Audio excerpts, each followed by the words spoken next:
Good morning student. আশা করি তোমরা সবাই ভালো আছো এবং সুস্থ আছো। আজকে আমি নিয়ে চলে এসেছি ক্লাস 4-এর পার্ট 1 উইংস। আজকে আমাদের হবে অ্যাক্টিভিটি 11। অ্যাক্টিভিটি 11-এ আমাদের আছে match column A with column B.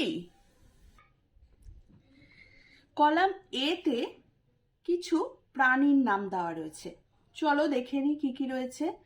Fishes মাছগুলি, প্রনস প্রনস মানে হচ্ছে চিংড়ি মাছ, টার্টল টার্টল মানে হচ্ছে কচ্ছপ, ফ্রগ ব্যাং, ক্র্যাব কাঁকড়া, রোহু রুই মাছ, ভেটকি একটা মাছের নাম ভেটকি মাছ। প্রত্যেকেই কিন্তু এরা অ্যাকোয়াটিক অ্যানিমেল। আমরা ক্লাস 3-তে অ্যাকোয়াটিক অ্যানিমেল সম্পর্কে পড়েছি। অ্যাকোয়াটিক অ্যানিমেলরা সবসময় জলে থাকে। এদের সম্পর্কে এইখানে কি লেখা রয়েছে? হাইড ইনসাইড দেয়ার শেল, তাদের শেল বা খোলসের মধ্যে লুকিয়ে থাকে। Is a fresh water fish, মিষ্টি জলের মাছ। হ্যাভ পিনসার্স টু পিঞ্চ, দাঁড়া রয়েছে কাটা মানে চিমটি দেওয়ার জন্য। পিঞ্চ মানে হচ্ছে চিমটি দেওয়া, মোদ্দা কথা কাটা আছে আর কি। হ্যাজ নো ব্যাকবোন, কোনো মেরুদণ্ড নেই। ব্যাকবোন মানে হচ্ছে মেরুদণ্ড। Leaves in saline water, saline water মানে হচ্ছে নোনতা জল, নোনতা জলে থাকে। Swim in water with the help of fins, জলে সাঁতার কাটে পাখনা সাহায্যে। ফিন মানে হচ্ছে পাখনা। হ্যাভ ওয়েবড ফিট, জোড়া পা রয়েছে। Have webbed feet, web feet মানে হচ্ছে আমাদের আঙুলগুলো যেমন এরকম খোলা, হাঁসেদের দেখবে মাঝখান দিয়েও একটা চামড়া থাকে, এগুলোকে বলা হয় ওয়েবড ফিট বা জোড়া, আঙুলগুলো নিজেদের মধ্যে জোড়া থাকে। এই দিকের সাথে এই দিকে ম্যাচ করাতে হবে। Fishes swim in water with the help of fins, very simple. মাছেরা পাখনার সাহায্যে জলে সাঁতার কাটে। প্রনস, প্রনস হচ্ছে কি বলেছি? চিংড়ি মাছ। চিংড়ি মাছের মেরুদণ্ড নেই, চিংড়ি মাছ অমেরুদণ্ডী প্রাণী। টার্টেল, টার্টেল মানে হচ্ছে কচ্ছপ, কচ্ছপ খোলসের মধ্যে লুকিয়ে থাকে। হাইড মানে লুকিয়ে থাকা। ফ্রগ, ব্যাঙেদের সামনের পাগুলো, পায়ের যে আঙুলগুলো থাকে সেগুলো কিন্তু জোড়া থাকে, ওয়েবড ফিট থাকে, যাতে ব্যাঙ জলে সাঁতার কাটতে পারে, ঠিক হাঁসের মতো। ক্র্যাব, ক্র্যাব মানে হচ্ছে কাঁকড়া। কাঁকড়া দেখলেই আমাদের বা কাঁকড়ার কথা চিন্তা করলে প্রথমেই মনে পড়ে কাঁকড়ার একটি দাঁড় আছে যেটা দিয়ে কাঁকড়া কামড় দেয় বা কেটে দেয়। তাহলে have pincers to pinch. Rohu lives in fresh water, রুই মাছ সবসময় মিষ্টি জলে থাকে। জলের মধ্যে নুন বেশি হলে কিন্তু রুই মাছ মরে যায়। যেখানে ভেটকি মাছ সবসময় সামুদ্রিক জলে বা নোনতা জলে থাকে। Lives in saline water. তাহলে অ্যাক্টিভিটি 11 কমপ্লিট। এবার আসছি অ্যাক্টিভিটি 12-এ। অ্যাক্টিভিটি 12-এ tick where are friendly to environment and cross which are harmful to it. এনভায়রনমেন্টের জন্য যেটা ভালো সেই গোলের মধ্যে বা সার্কেলের মধ্যে আমরা টিক দেব, আর এনভায়রনমেন্টের জন্য যেটা ক্ষতিকারক সেই সার্কেলের মধ্যে আমরা ক্রস দেব।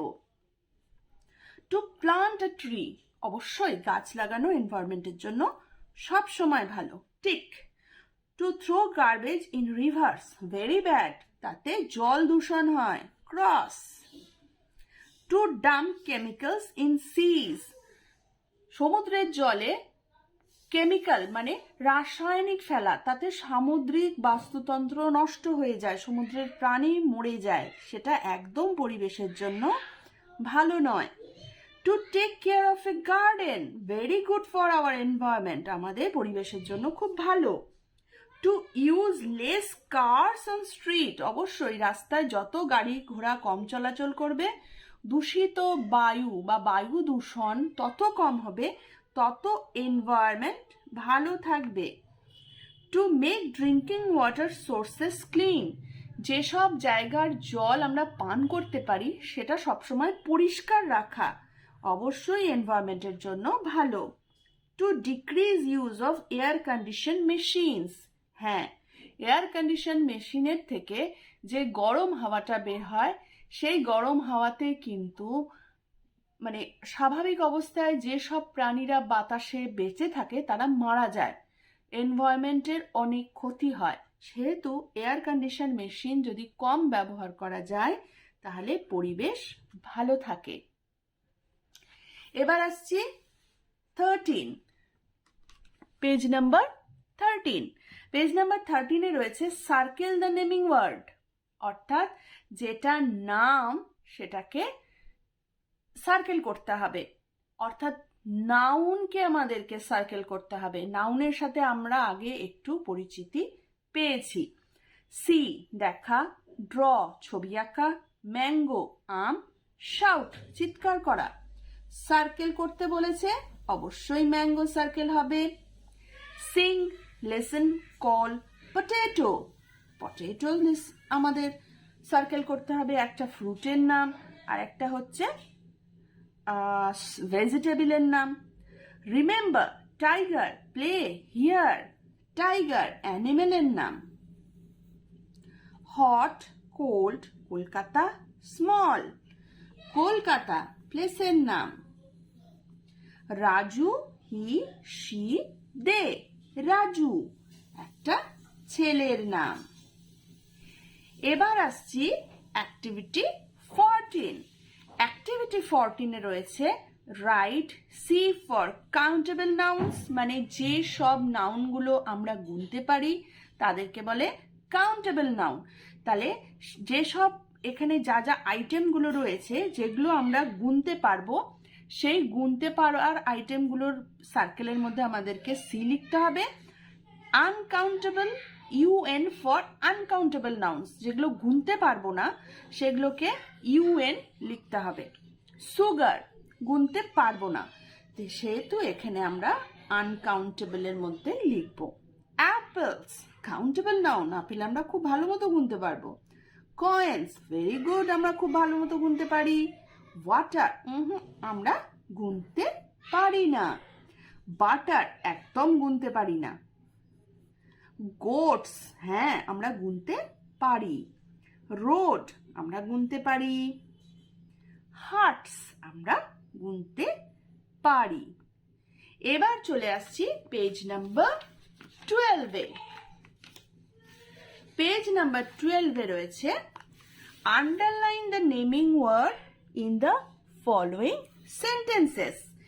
এর যে সেন্টেন্সগুলো দেওয়া রয়েছে এর মধ্যে যেগুলো নেমিং ওয়ার্ড রয়েছে সেগুলোকে আন্ডারলাইন করতে হবে। We read the book Patabahar, আমরা পাতাবাহার বই পড়ি, দেখো পিটা ক্যাপিটালে রয়েছে। The name of my pet cat is Kutus, আমার যে পোষা বিড়াল রয়েছে তার নাম হচ্ছে কুটুস, অবশ্যই কুটুস হবে। We went to Mumbai last week, জায়গার নাম মুম্বাই হবে। Sealdah is a railway station, Sealdah একটি রেলওয়ে স্টেশনের নাম, তাহলে অবশ্যই শিয়ালদা হবে। তাহলে আজকে আমাদের অ্যাক্টিভিটি 15 পর্যন্ত রইল। Class 4 wings. Thank you for watching. Please subscribe my channel.